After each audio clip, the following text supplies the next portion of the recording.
Rhetorical questions are powerful tools used by speakers to create dramatic effect, engage the audience, and emphasize key points. These are questions that do not necessarily require an answer, but are designed to provoke thought, agreement, or further reflection. They are used to guide the audience in understanding the speaker's perspective or main idea. Types of rhetorical questions and their purposes.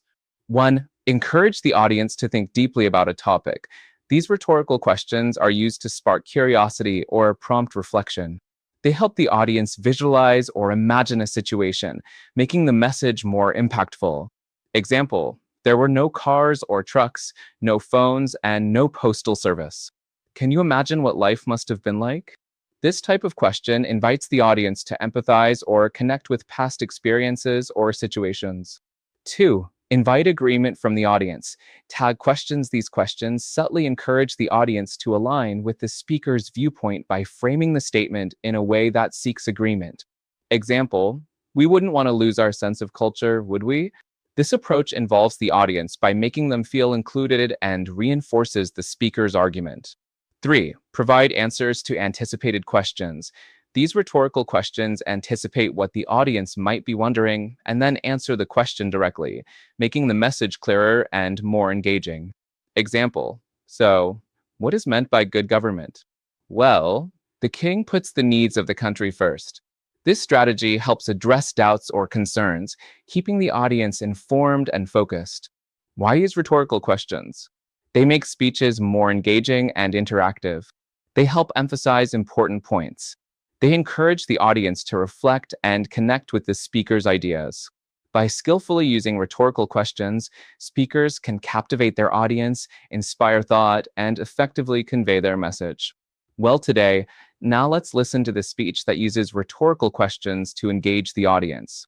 Your task is to identify these questions and classify them into the categories we've discussed. 1. Questions that encourage the audience to think. 2. Questions that invite agreement. And 3. Questions that provide an answer to an anticipated question. Let's begin.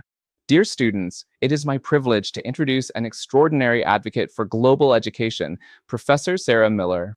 Professor Sandra Miller is not just an expert in this field. She's a visionary leader who has dedicated her career to ensuring that education becomes a universal right, not just a privilege.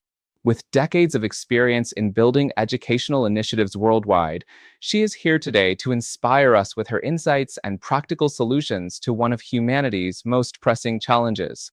Professor Miller, welcome, and thank you for joining us. How are you feeling today? Professor Miller, it's an honor to have you with us. Welcome to our program. Thank you, Professor Restituyo, for the opportunity to share this information with your audience. Well, ladies and gentlemen, thank you for being here today. Let's start by considering a simple question. What would life be like without education? Imagine waking up every day without the tools to read, write, or understand the world around you. Can you picture how limiting that would be? Education gives us freedom to think, grow, and create a better future. Now, let me ask you this.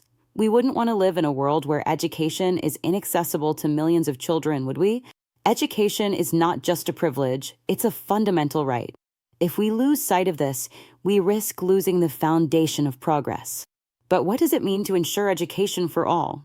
It means building schools, training teachers, and making resources available. So, how can we, as individuals, contribute to this mission? By volunteering, donating, or simply raising awareness. Every action, no matter how small, plays a role. Finally, let's ask ourselves, is it possible to make a difference in the world through education? The answer is a resounding yes. History has shown us time and time again that knowledge transforms lives. Together, we can create a future where everyone has the chance to learn and grow. Now that you've listened to the speech, take a moment to reflect. Identify the rhetorical questions used in the speech and classify them into the correct categories. 1. Questions that encourage thought. 2. Questions that invite agreement. 3. Questions that provide answers to anticipated concerns. Write your answers, and we'll discuss them as a group to ensure you understand how rhetorical questions can be a powerful tool in communication. Let's begin.